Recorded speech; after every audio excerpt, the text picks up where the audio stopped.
Welcome, ladies and gentlemen, boys and girls, to another episode of Hollywood Backlot with Lou and you.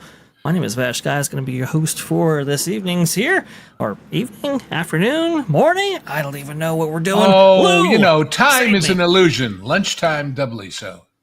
As who said that? Oh, Douglas Adams, I think, in The Hitchhiker's Guide. Oh, anyway, that and makes then I sense. love that one from Tom Stoppard, who said, "What is time anyway? Is it real or is it just some confidence trick created by the Swiss to sell watches?"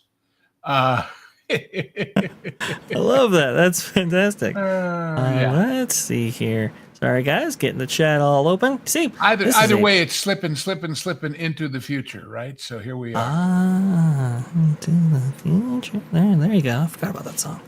Well, thank you so much for joining us here. I do apologize if I'm a little bit scattered today. Well, on a new system. So I spent the whole weekend building it, and then right before the show, I installed a whole bunch of stuff. He built it from scratch over a weekend. I mean, it's easier, by the way, if you use computer parts than scratch, but Vash likes a challenge. So anyway. Yes. Yeah, it's like Tony Stark built that in a cave with a bunch of scraps. That's it. That's basically it right there. You just have got to the movie transplant references. that round fan light to your chest, and then you'll be all set, right? Oh, True Stark fashion. Yeah, there you go. Oh, that's a good idea. I never thought about that. Say, Lou, you got all the great ideas right there. That's why they need you back in Hollywood. Yeah, that's why I'm retired and broke. But anyway. Well, I do apologize. What was that line? It was, Rodney Dangerfield used to say, "My problem is I keep impressing people who can do me absolutely no good whatsoever." Yep. Indeed. But do me some good anyway, Vash. What do we got on the agenda today? Well, we've got some questions. I actually had to pull them up again because where I saved them, it's no longer here. So I'm going to go ahead and find those. But we also have a story out of time. Very, very interesting. Lou, I think you're going to kick out of it. But let me go ahead and provide everybody our email. If they want to go ahead and email us, it's going to be at t3ponline@yahoo.com. You can go ahead and send in your kind of long form questions that require some setup, or stuff that, maybe you're watching this on the replay, you want to go ahead and contribute, and you don't have access to the chat. There you go. That's how you can go ahead and contact us right there. Very, very cool. Lou, maybe it's time to bring the people some good old tunes from the Backlot Jukebox. Well, we could do that. The one I've chosen this time, just because it makes me feel good. And I wasn't feeling too good, and this cheered me up. And you'll see the link, I think, somewhere. But what this is the theme song from a movie we've done on the Genre Guys. I don't know if it's on here yet or not, but that's Buckaroo Banzai. But at the end of the movie, they did this entire credit sequence of just the whole cast kind of walking in rhythm with the song. And I thought it was doubly apropos, since where they shot this is one of those big empty reservoirs in Los Angeles. So there's a little topicality to it, but it's just fun music. And if you like Buckaroo Banzai and the Hong Kong Cavaliers, and maybe you're a Blue Blazer auxiliary yourself, you'll have some fun with this. And if not, well, it's good music anyway. So there you go. But they took the end credits and they took the actual typeface of the credits off it, so you could just enjoy the video. So there it is. Ooh. Well, there you go. I like that. So that link is going to be in the description of this video and also in the comment section. Buckaroo Banzai is a very interesting film. Yes, it is. Yes, it is. I don't know. Acquired taste? Perhaps. But it actually is on the channel. I forgot what week it was, but it shouldn't be too hard to find. If you look for Buckaroo Banzai on the channel search right there, it should pop right up. Here's a preview. I love it. The other guys, not so much. But that's what makes horse races. So anyway. Yes, indeed. It's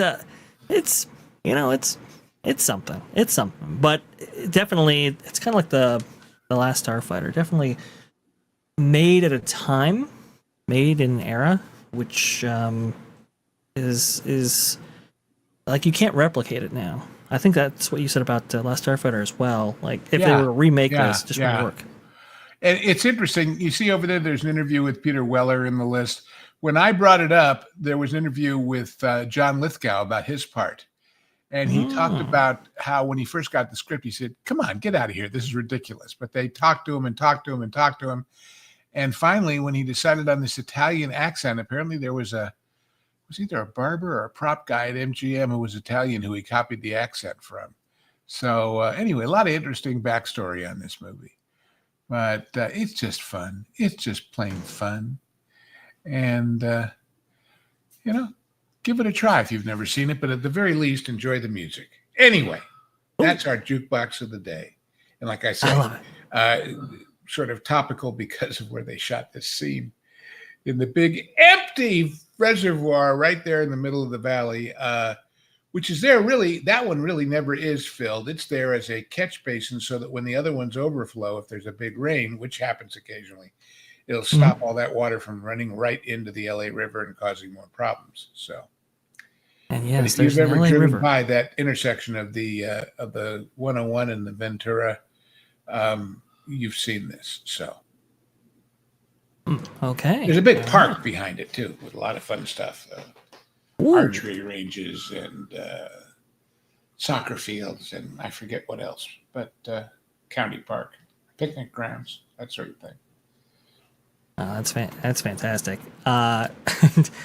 Definitely watch this. Definitely watch Buckaroo Banzai and watch the original and how they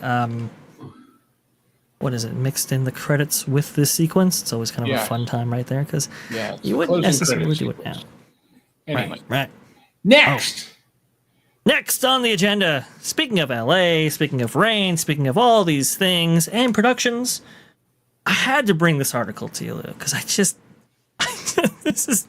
I couldn't believe it when I was reading it before. Apparently it's a big deal, though. We'll go ahead and go through it. This is from Time. Here we go. Film and TV's carbon footprint is too big to ignore. This is by Time magazine right here. Really? This March. Oh, yes. Oh, it's a big deal. I don't know if you know this. Big deal. By Sarah Sachs and video. Oh, so this is what, a year ago? Barbie and Killers of the Flower Moon and Oppenheimer were last Oscars. Yes, they were.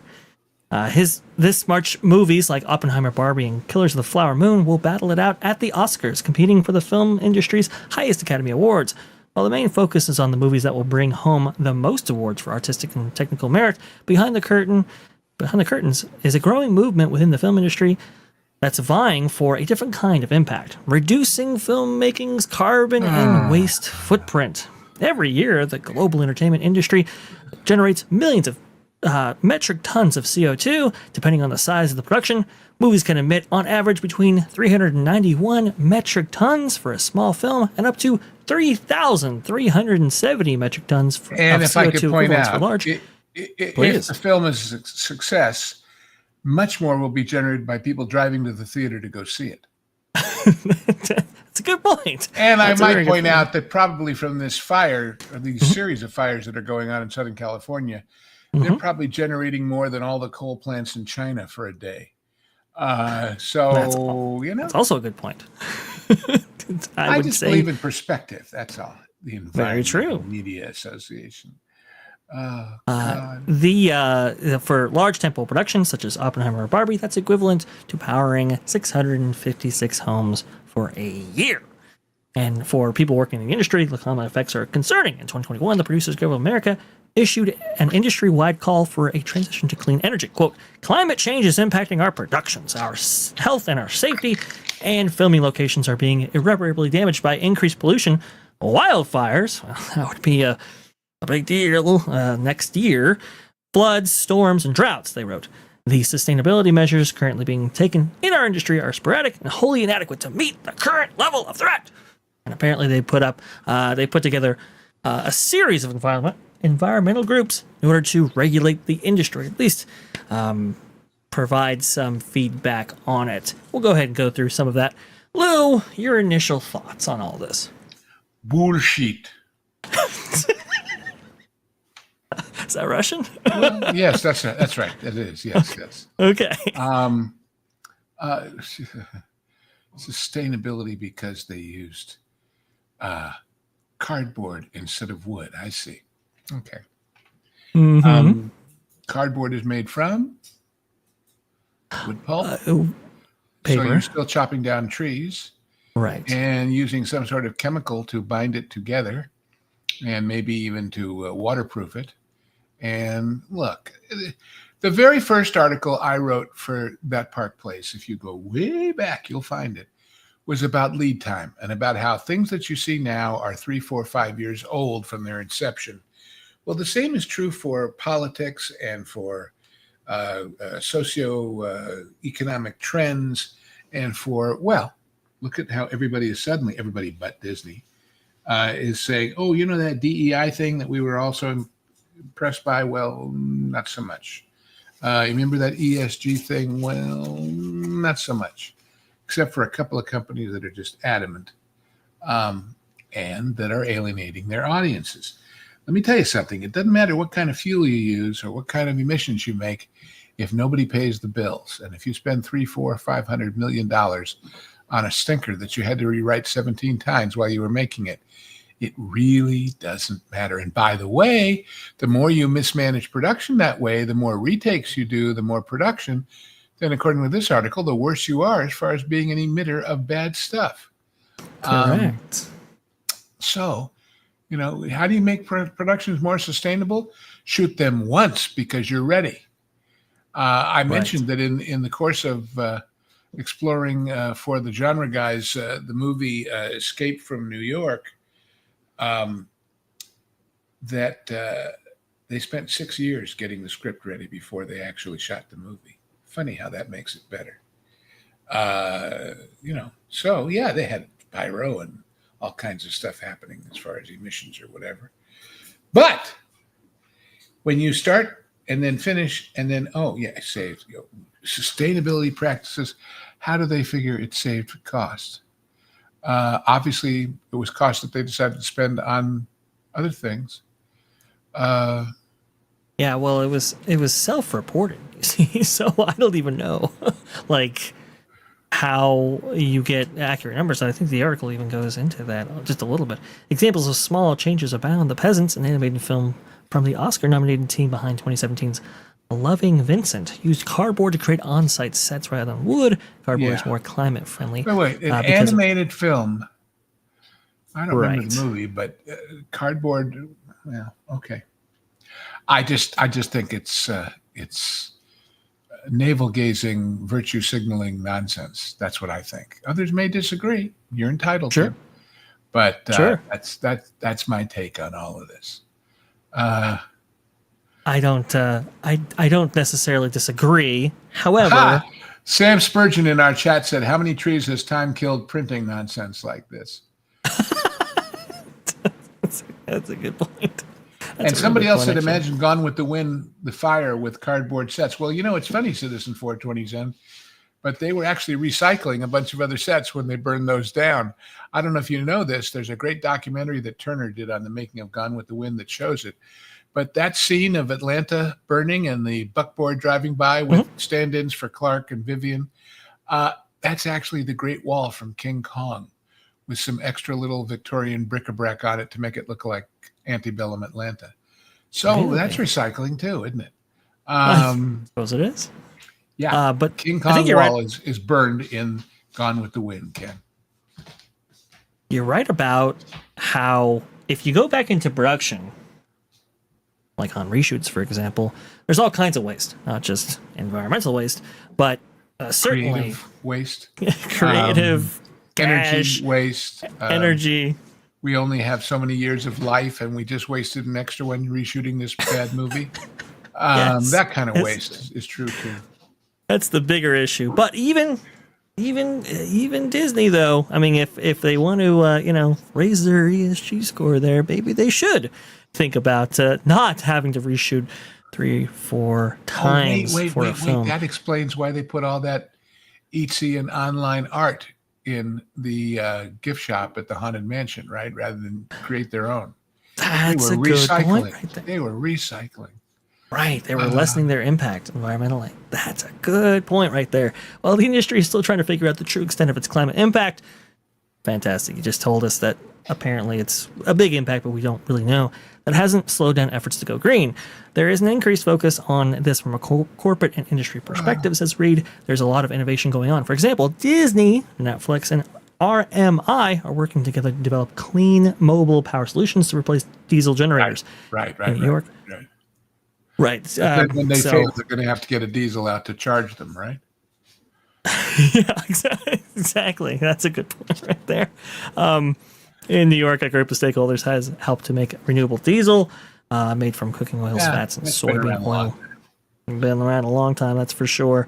But the talks about how like you need mobile generators in order to power your sets and location. They also talk about how it's like cheap. It's like it's more environmentally friendly, according to this 2022 regional analysis, to film in LA versus New York, and it's like way more environmentally prohibitive to film in Atlanta. I don't really know how you do that. The difference depends on how much fossil fuels make up a grid's energy source. Yeah, right. Because LA isn't on the nation's grid. California is not on the nation's grid. It's on its own. And when they run out, oops. There you go. So I don't know. I was kind of like, wow, that's really something. This is all just nonsense, filler, virtue signaling, bullshit, as I said. Sorry, but it is. I like how you say that. Are we? Else?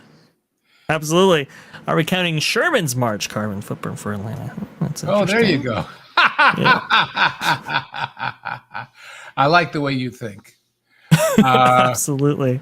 Yeah. Very, very good. I believe I do. Let me see here. Let me just make sure. I think I have this. Okay. I think I do have the question that I was looking for. I do apologize, guys.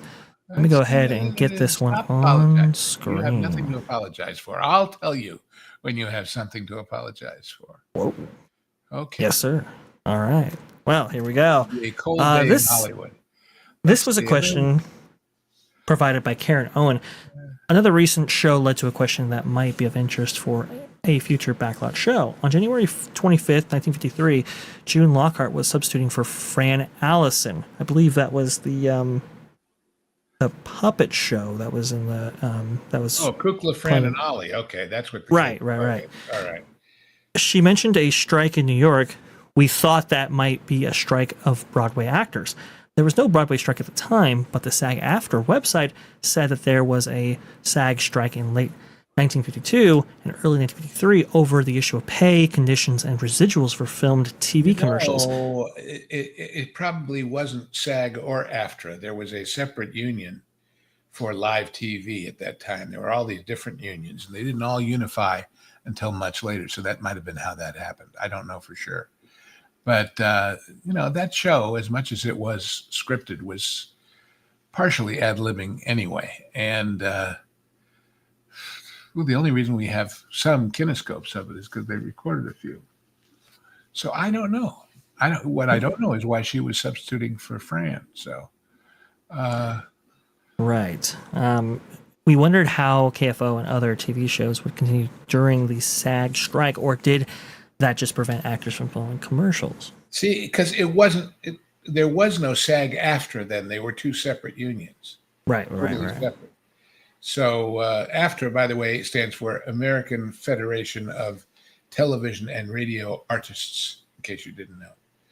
And SAG stands for what happens to all of us as we age. But anyway. So let's see here. Let's see what, because I did have some information that I pulled up. The answer is it was a SAG strike and TV was not SAG. That's the bottom line, Karen. Gotcha. SAG-AFTRA was totally separate from SAG in those days.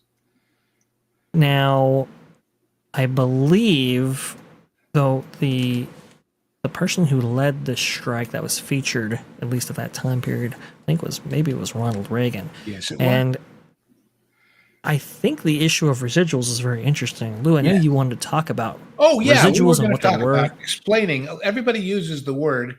It's like the word liberty at Mr. Lincoln. Right. We all use the word, but we all don't mean the same thing. Well, let me explain where residuals come from. The whole concept of residuals is that while the show is done and gone, your performance is still being given in the form of repeats. One of the interesting legal niceties about, for example, the theater, as opposed to TV and movies for writers, is that in a contract to write a movie or a TV show, whether it's for hire on staff or whether you wrote it on spec and they bought it, they are buying your work. They own it. And the reason is because at the end of the day, when all's said and done, they actually have this physical piece of film or digital copy or whatever.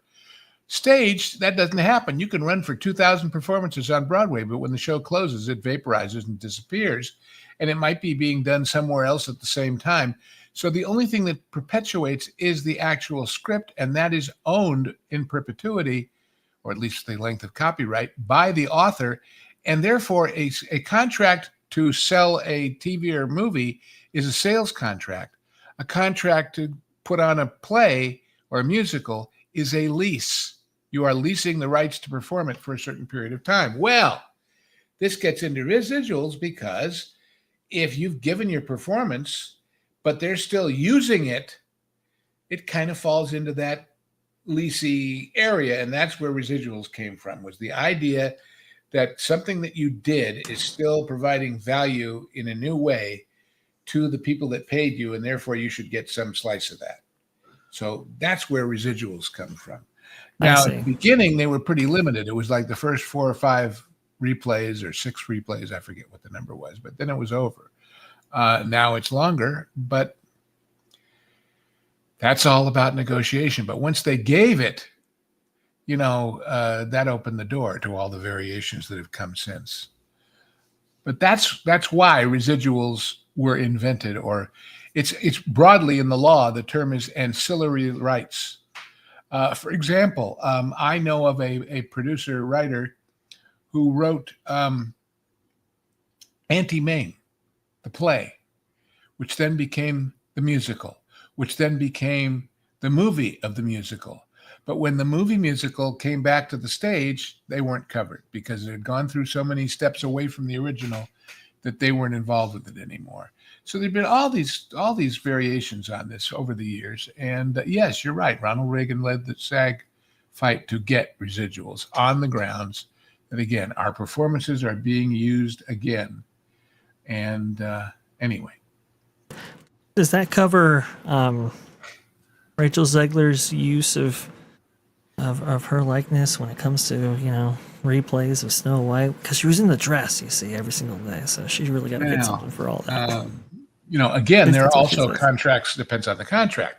Sometimes people buy out those residual rights. For example, as I think I've mentioned before, if you look at all of the toy commercials that we used to watch on Saturday mornings where you saw the little boys playing with G.I. Joe or little girls playing with Barbie or whatever, about 99% of those were shot in Europe using American military families on a buyout contract.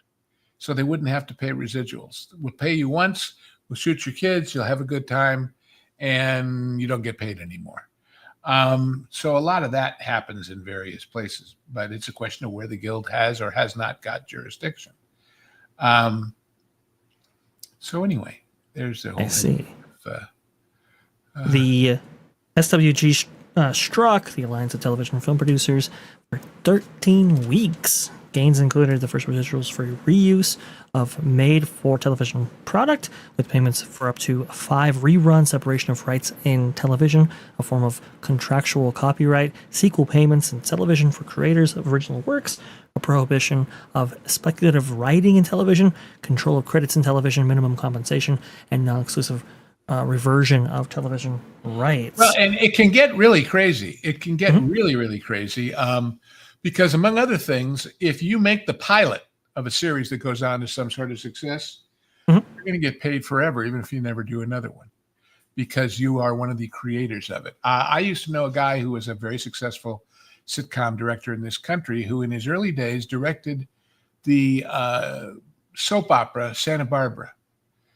And suddenly somebody in Yugoslavia decided to make Santa Barbara over there, translate it and make it. He got checks out of the blue because as technically the creator, because he was involved in the first several shows, he was entitled to some sort of residual payment, even though he had obviously nothing to do with the production overseas. So this is why God invented lawyers, to work all this stuff out, right?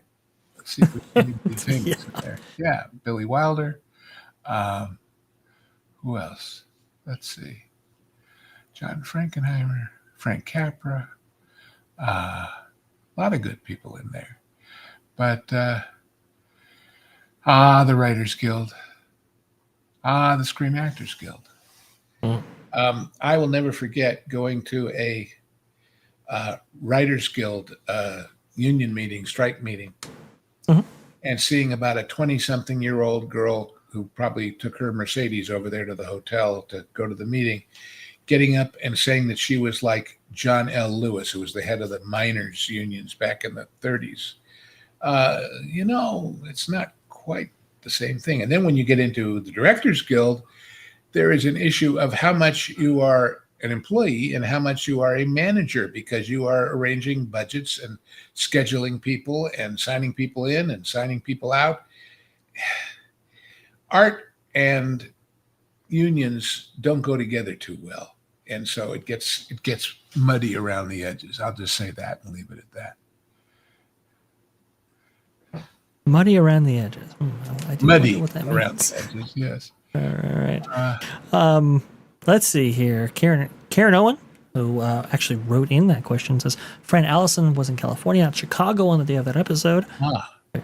Very interesting. And of course, it was a live show, so they couldn't just pre-tape a bunch of them to have in the can, So. Right. Exactly. Thanks for reading the email, Vash. In fact, how commonplace or how ubiquitous was it to record shows at that time? Not. And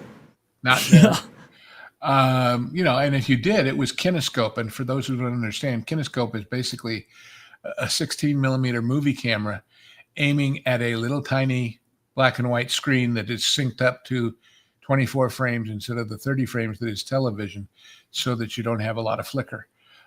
In fact, of course, the big moment was Desi Arnaz, who created a whole industry, which I was happy to be a busy part of. When he was asked to do, I Love Lucy, he asked them, hey, how would you feel if instead of just broadcasting it, we put it on film with multiple cameras and edited it and like that? And they said, if you're going to pay for it, fine. He said, well, I'll own the film. They said, yeah. Made him a millionaire, of course, because he got to own the rights to all those reruns. But people didn't know quite how to do it. And so a whole form was invented. And, I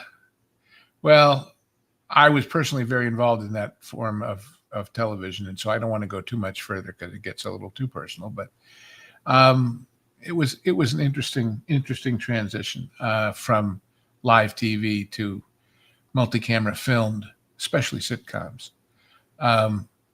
Because anything else, you wouldn't have more than one camera on a set. You'd shoot the master and then you'd go back and shoot the close-ups, and a second unit might do the car crash. But that's the biz. Anyway, let's go away from that because I'll get too close and spin stories I shouldn't spin. Ooh, spin stories you shouldn't spin. Very, very interesting.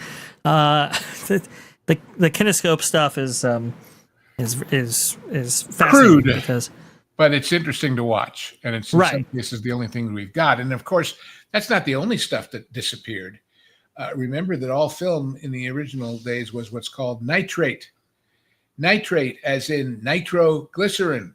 And in World War I, a whole lot of it was scrapped and put into bombs and bullets and things. And then it was very, very flammable. If you go to a very old movie theater and go up to the projection booth, you will find it is a blockhouse. It is 1.5 foot thick walls with extra rebarb so that if, God forbid, the film caught on fire, it wouldn't spread to the audience and kill everybody in the building. On the backlots of most of the old studios, there are film vaults that are their own little fortress of 3 or 4 stories high with lots of heavy steel doors. And a lot of that stuff just goes to pieces on its own, which is why all these restoration programs have happened. It's a shame, but we've lost a lot of our film heritage because that stuff wasn't replaced. Yeah. And I believe you had mentioned it either now or before, but some of that film was even used for World War II and all kinds of stuff. What was left, but I mean, it just, nobody thought it was worth anything because remember, before television, which is post World War II, basically, as far as any kind of size, nobody thought those things were ever going to get rerun again. It went out, it happened. I mean, there wasn't even the practice that, for example, Disney in the 50s had of every 7 years re-releasing the classic animated films. If you didn't see Casablanca when it came out, you didn't see it. If you didn't see Singing in the Rain when it came out, you didn't see it. Right. And it was really the rise of these compilation movies like That's Entertainment that got people interested in a bigger way than they had been in some of these old things, except for seeing them on late night local television because it was cheap programming and it wasn't too badly interrupted by car commercials and furniture store commercials and the stuff that used to run then. So the author of the book that we had kind of gone over here on a prior Hollywood Backlot with Lou and you, I forget, the Star Machine, if I'm not mistaken. Yeah. She was talking about how, she was a kid and her parents didn't take her to see Gone with the Wind, and she so wanted to see it. I mean, she was a film buff even back then, and you're right. Like, if you didn't see these films in theaters, you might not see them ever, or at least that was the thought process back then, because we'd be obviously pleasantly we don't have... surprised when they came on television in the 60s. Right. And you would say, I remember that name. I remember that title. Which is all the more interesting that some of the major movie stars remained famous and popular long after their deaths or after their careers were over, when you consider nobody could see their work until much later. So, right. So she had basically become a film historian and a film junkie because she called it, she was always chasing her Gone with the Wind, trying to see all the films that she possibly could and really getting into them to a great degree because of that kind of limited access right there, which is why not too big of a fan of streaming services or the companies and studios who offer them, saying, hey, we're going to go ahead and put this film on to streaming within like a month's time of it being released in theaters. Doing very bad things in the industry when you do that. Well, and getting sued for it. Look at this case with Scarlett Johansson, where she signed a deal to do a movie, and it was her compensation was based on the theater box office. Right. They released it almost day and date. I think it was like 2 or 3 days or a week later to streaming at the same time, which she didn't get a piece of. And she sued him to say, well, you just cut me out of a whole bunch of money, and they made a settlement. But, nobody ever said these guys were bright. Yes. And hey, how about if let's do it. It's just like, look at the idiots who put Bluey in the campgrounds at Disney World and never asked anybody, do we have the right to do that? And oops, we better pull it out afterwards. By the way, I saw the latest Bluey news for all you Bluey fans. Lego is doing some Bluey stuff. So that'll sell like hotcakes. That's going to be big times right there. Also, too, Bluey coming to the parks officially here. I think via meet and greet at first. I think I've seen for a price. Oh my God. Oh yes. Oh, well, we can't have you see. The. Is it? What family is it again? Jonas is going to kill me. We can't have you see those characters for free now, can't we? Well, It's not a question of for free. It's a question of having the insight to tie up the deal in the first place rather than wait until you make it into a hit and aren't profiting from it before you have to pony up to the people you're buying it from. So management, it all comes down to that, right? Yes, exactly. And speaking of management, yeah, I believe United Parks gave it up in order to provide Disney those rights. I'm sure they didn't give it up for cheap. Somebody got paid. Somebody got paid in order to secure those rights away from them, which was quite surprising. I mean, look, if you were smart, that's what you were going for. But just surprising that they actually made a decent move there. But on the Scarlett Johansson business, you remember that at the time, Bob Chapek and then Bob Iger, they thought that, one of the reasons why this lawsuit happened, was because they thought the other had responsibility for this contract dispute. Apparently, Scarlett Johansson herself and her agency were going to both Bob Chapek and Bob Iger to figure it out, and they wouldn't touch it. Well, it's like this recent thing with Fubo and the venue that was going to be and then wasn't, where they go ahead on a stockholder call and announce this big deal, and they haven't talked to the NBA about it yet, and they haven't talked to the NFL about it yet. The arrogance of these guys. Oh, they'll go along. We're Disney. Yeah? Want to bet? I mean, and you just literally, assuming you can negotiate a deal, you just tripled the price by basically treating them with no respect to begin with. So, right. That was the thing. The sports leagues were the ones that were most outraged. It was like, well, you never told us, you never contacted us, you never had negotiations, you never even told us that you were doing this, and now you're, teaming up in this joint venture, which is basically an oligopoly or maybe even a cartel by some definitions there. And you're going to be lording your power over us without any say-so? I mean, they were the ones most upset about the whole arrangement. Yeah. Which is where you get the content from. Oh, is that where it comes from? I thought it just grew on trees and we plucked it in Florida, from an orchard. Exactly, right? Ridiculous. Let's see here.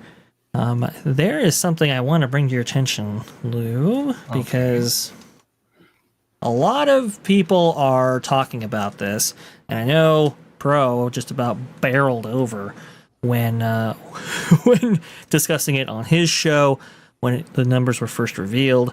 I want to go ahead and get your take on all this because we have heard very different things about this. So, it was reported that the reported budget for Captain America 4, Captain America Brave New World, was going to be $180 million. Lou, how's that possible? It's not. What was that word I invented earlier, slightly? Whooshy. But, screen time, whoever they are, is happy to complete repeating the lies. And so, what can I say?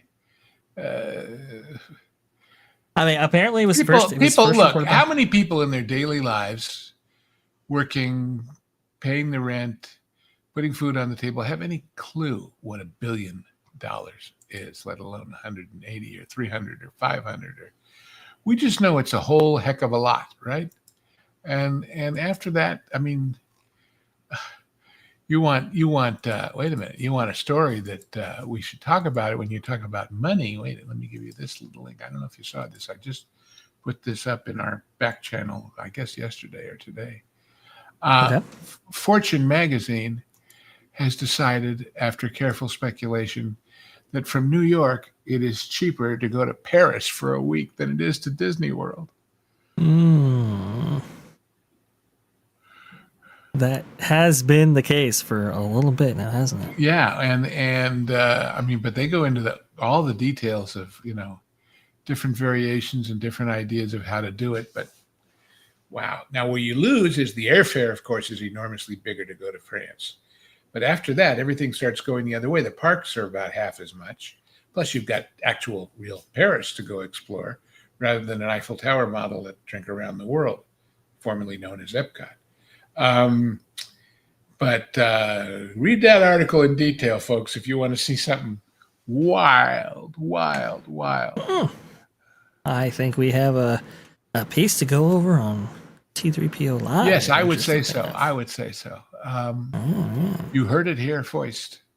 Absolutely. Go ahead and put the link to that article in the description so you guys can get a front of the line access for that article. Interesting. Interesting. But hey, it's only money. The thing. 100 million is about 10 times what my county spends each year. Whoa, that's a small county, or doesn't have a distinctly high population. I live in Maricopa County. It's huge, it's one of the biggest, right? And then you have Los Angeles County, which is massive.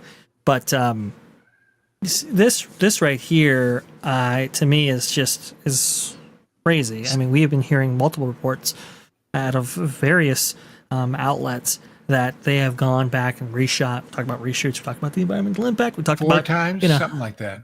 Yeah, 4 times, I think, is the number going around. And just in case some of you are like, we just tuned in late, just so you understand, when you read these numbers that people like Valiant, Renegade, and others here come up with based on the tax rebate filings in England, that's only below the line employment and service companies. That's not the stars. That's not the writers. That's not the executives. That's not the people back at the studio. That's not the lawyers. That's not all that other stuff. Those tax breaks, which are given by various countries and various states and various cities, are all intended to increase local employment. That's the justification.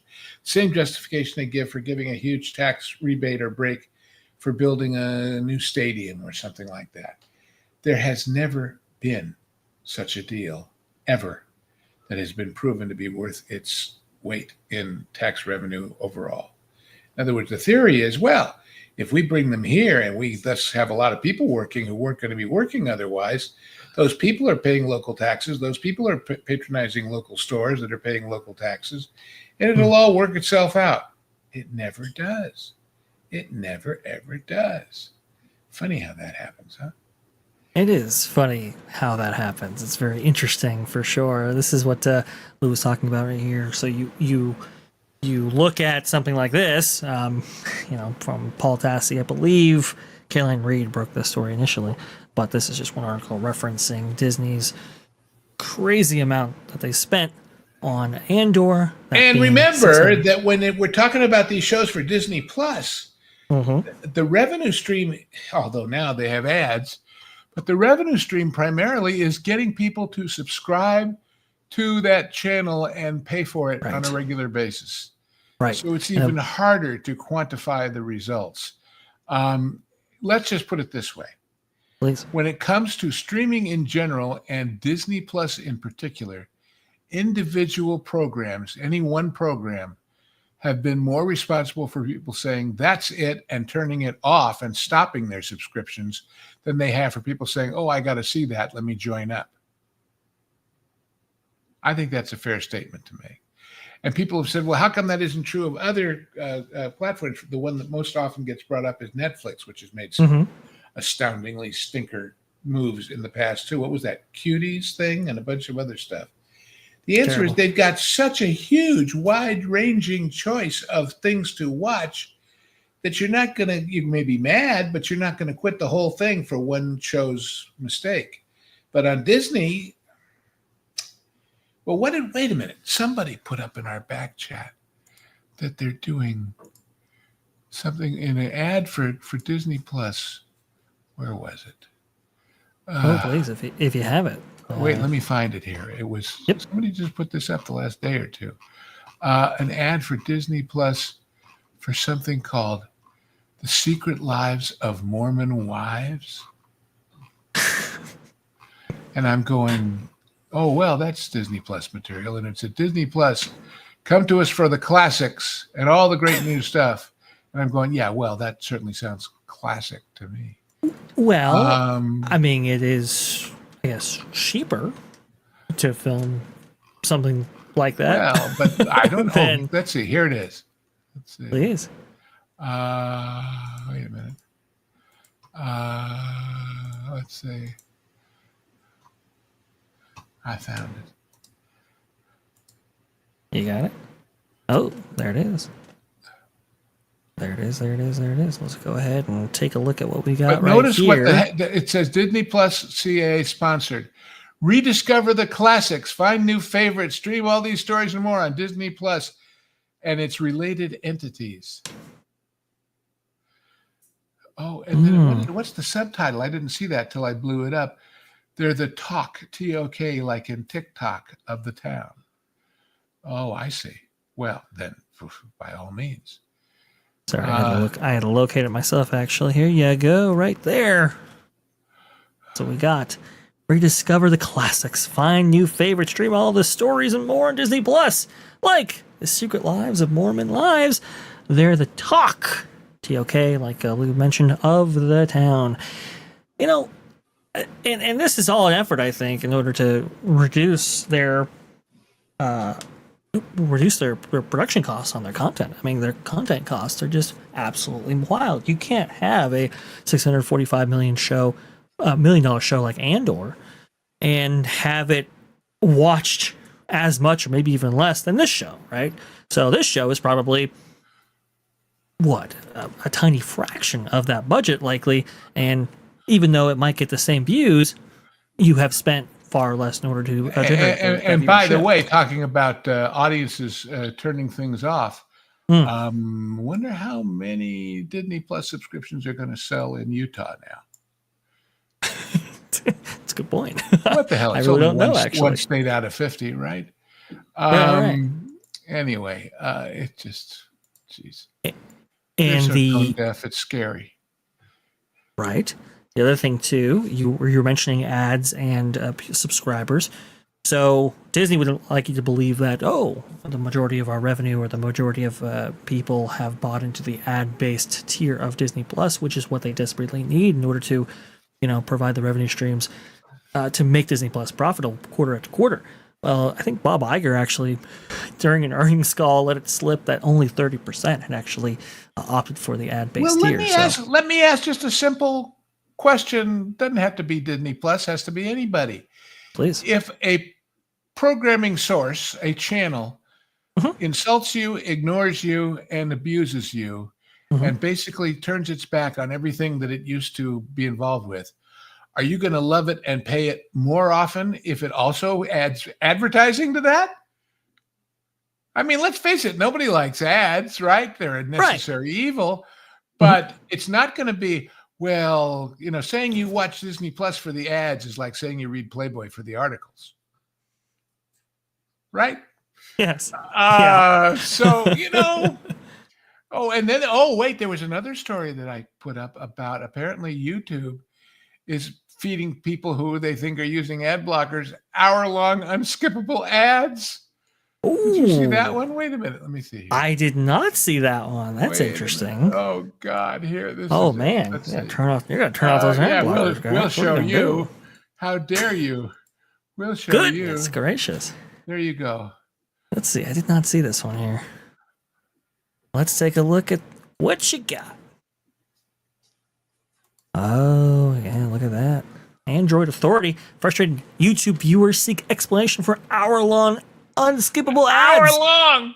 Ooh, there's a chance ad blockers are eating up the skip button while also failing to block the ad. My goodness. This by Amir Siddiqui, I believe, January 24th, 2025. The YouTube owner explains that normal non-skippable in-stream ads are limited to just 15 seconds in length. The company further acknowledged its efforts to detect users attempting to block ads and its interest in discouraging them from the practice. If that still continues, Google reserves the right to disable playback. It emphasizes that this is a last-ditch response to the most I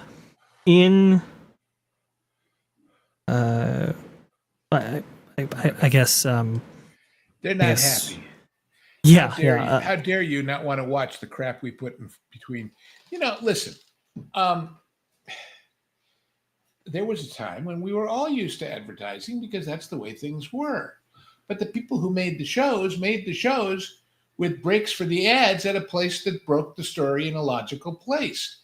When streaming started, they would just go X number of minutes, no matter where it is, and literally walk in the middle of a scene and cut to an ad. And that's what's so frustrating. for Right. me anyway. The most incalcitrate ads, I believe, ad blockers.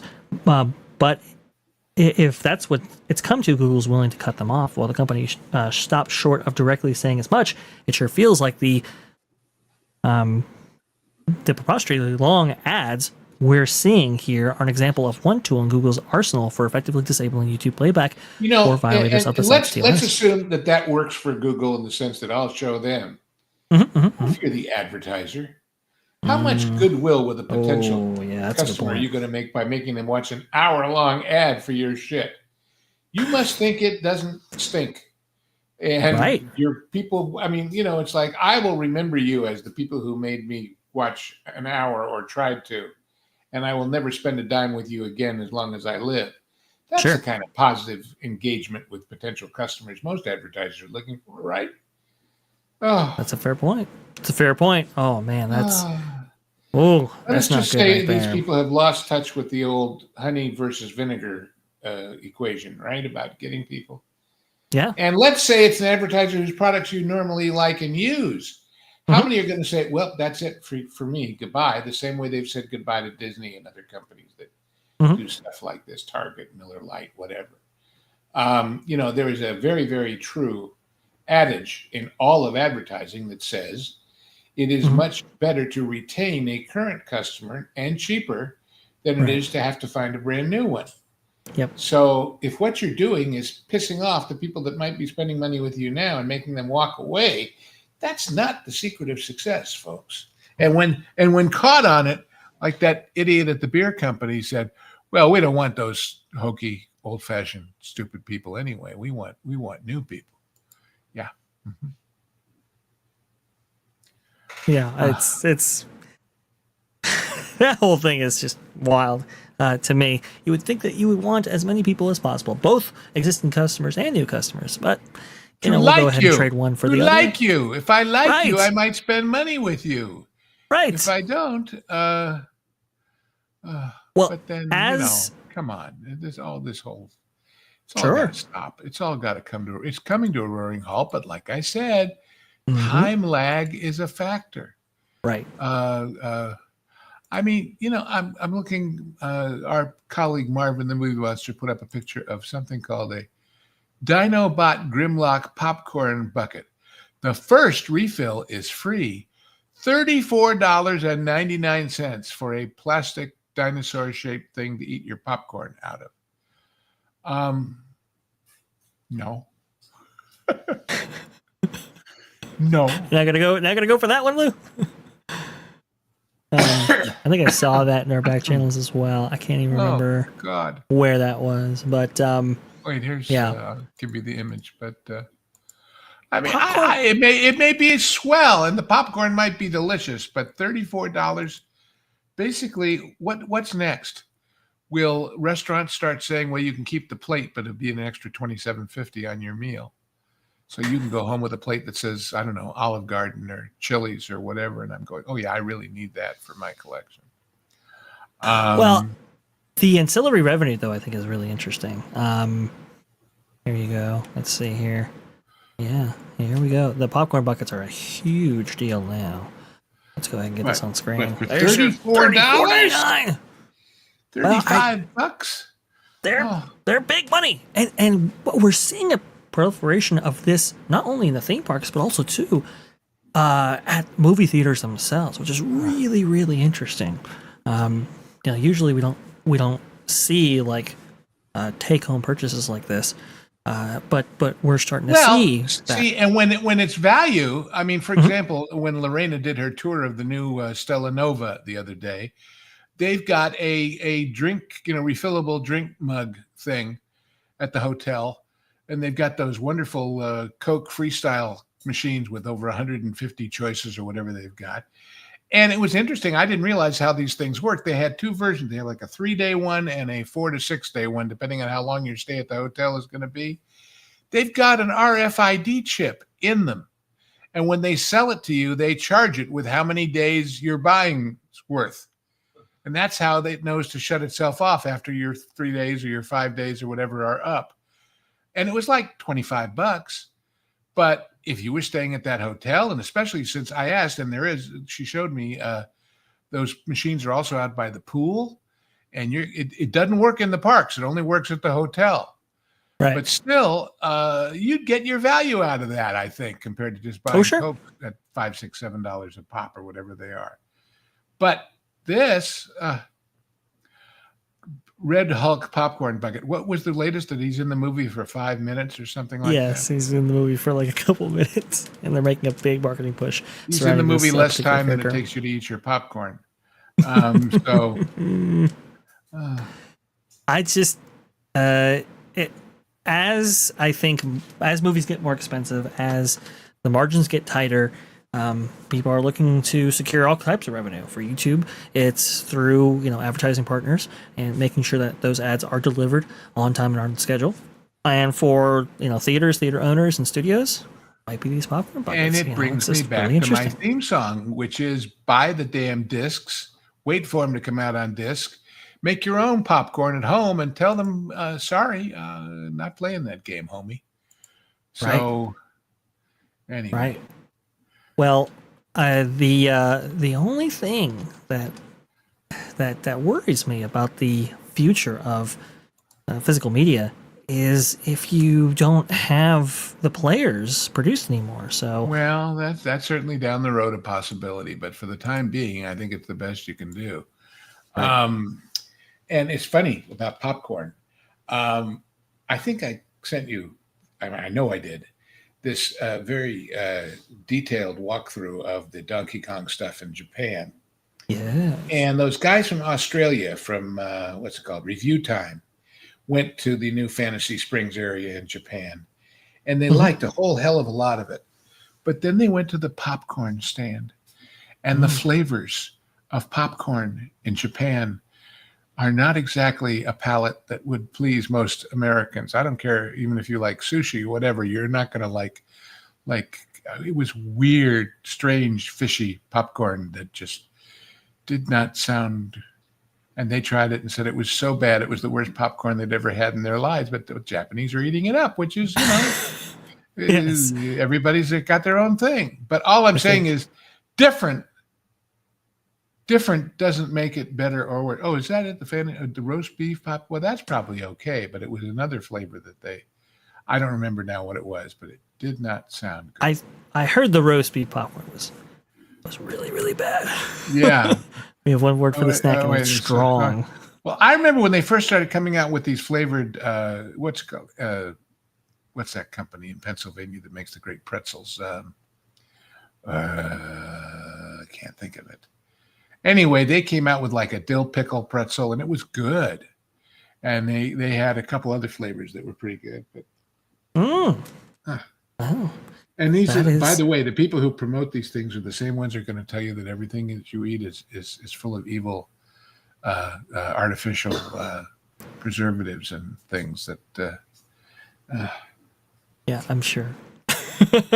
I'm sure. But of course, none of this exists on the Backlot, so I don't know why we've wandered off into this, but we do that here. You get used to it, right? If you're a fan. Yeah. Oh, yes. Well, that's one of the best parts about the Backlot is you don't know where you're gonna go. You could wind up in Europe, I used to when I was a grip at Universal a million years ago. I used to literally for lunchtime I'd say, "Well, where do you want to have lunch today? Europe?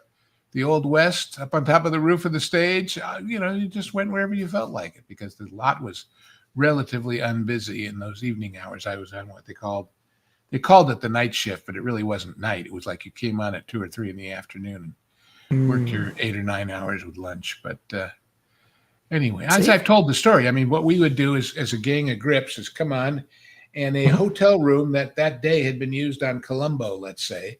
We'd move the window over where the door is, bring in a different window. The paint guys would come behind us, and tomorrow it's a hotel room on Macmillan and Wife. Basically rearranging the deck chairs on the not Titanic, and then of course the scaffolding and everything else that went with it. But yeah, I see movies that I walked through or was involved at the set of or things like that summer, and that was fun. That was fun. Well, speaking of movies, as I've always said, the best set I've ever been on, and I've been on a lot of good ones, Mm, was the Night Stalker, that Chicago faux newsroom. gotcha. Man, was that detailed to the nth degree with the L tracks outside the window and the oh boy, what a great set that was. Oh, fantastic. Anyway, Wow. and then I was there when they were making Hindenburg, and I stood there watching them fly this model, this huge model. It must have been 12 feet long of the Hindenburg Hmm. on the big stage that later became the home for American Gladiators. They had it covered in gray cloud sky sykes, and they filled it up with fog. And this thing is hanging from wires and coming up out of the fog and down into the fog, and the camera's moving along at the same time on the crane. And that was kind of fun. That was kind of fun. Mm. The magic of the movies. The magic of the movies, indeed. Speaking of the magic, I know you're spreading a little bit of magic there over at the Genre Guys. What do you got coming up? Well, our next exciting one that we're going to record, and at this point, I got no idea what order in which they're going to air them because we, as you may know, Hangry is on assignment out of the country. And so we tried to put 2 or 3 in the can so we could cover the gap of his departure at least. And Pro saw a bunch available and said, "Oh, I'll put 2 up in 1 week." So I don't know where the hell we're at. But our next scheduled one with guest genre guy Marvin the Movie Monster is for a choice of mine that is such a wonderful, wonderful, wonderful movie. And there's a bigger story to tell about it. And that is Sinbad the Sailor. Now, this is not the Harryhausen animated thing. This is Douglas Fairbanks Jr., an American-born, English and Swiss-educated guy playing an Arab pirate, and Maureen O'Sullivan and Anthony Quinn and Walter Slezak as this wonderfully charming, evil guy, and George Tobias, and there you go. And it's just charming and wonderful and fantastic. And the larger story is we used to have this whole world of Arabia, Persia, whatever, as part of our cultural palette. I mean, most people don't remember that there was going to be a Persian hotel at Disney World around the lagoon. Yes. And it all went away thanks to the idiot politics of things over there. But I mean, whole sections of backlots were done up as these. Well, you'll see them in this picture. It's a great movie. It is a great, great movie. It's the 8th voyage of Sinbad. Everybody knows the 7. This is the 8th. And the story of how he, also in it, for those who like obscure, there you go. That was going to be the Persian or the Siamese or That's the Persian, anyway. I believe. Also in the Or at least the movie, Asian. you will notice a guy you'll recognize if you're a Batman fan, and that's Alan Napier, a.k.a. Alfred, as a prince of an old line of folks, and as Sinbad's father. Anyway, that's what we're doing next. And don't wait for us. Go find this movie. It's out there. Watch it. And it is charming and happy and fun and exciting and adventurous and romantic. And it's an era that has totally disappeared from our cultural, like I say, palette of choices, which is a damn shame. But then that's not the least of the damn shames involved in that whole situation. Anyway, that's going to be the next one that we do. That's the Persian. The previous one was the Asian. There, I was going to say the other one looked a little more Thai or Right. Here's the Persian, right? Totally forgot. Yeah, the Persian was going to be, what was it? It's going to be on like the far side of the lagoon, and the Asian was going to be where Grand Floridian sits now. So right, that's your history, right there. Lou, thank you so much. Very much appreciate you stepping in and answering. Did we do it again? My right goodness, how time flies when you're having fun. Right? I know. It goes by pretty quickly right there. But that was a whole lot of fun. And yes, we do veer off, but that's kind of the fun of the backlot. You never know where you're going to wind up. For us here on That Pod Place. Ooh, wait. Yes, Karen I'm a little. They're actually showing it on a big screen somewhere in Orinda. Oh, Really? Go see it, Karen. Go see it. Oh, it's Karen, go. wow, it's just romantic and wonderful. And my God, I bow to nobody about how good his daddy was in the silence. But Doug Fairbanks Jr., man, he could tell you a story and you would just sit there and be mystified and amazed for the whole period of it. He's just charming. And like I say, Walter Slezak is so great in this. So great. Anyway, all right. I went on and on about that. I'll stop now. It's time. No, you're fine. You're fine. Time to say goodbye to all of our popcorn bucketeers. Absolutely. Yes, anyway, guys, enjoy the music and enjoy us. And I'll be around. You know, I'll be around. Of course you'll be around. Of course you'll be around. You'll be around next week here on Sundays at 2 p.m. Eastern. Wherever there is danger, you will find me. Wherever there's adventure, I'll be there. With a plethora of Bushi. We're so going to be demonetized here. T3P Online at yahoo.com is where you can provide us your questions for Lou. Like Karen Allen had written that question before. I was a little bit more involved. Obviously, you needed a little bit more space for that. Please go ahead and forward anything you got over there at the email address listed below.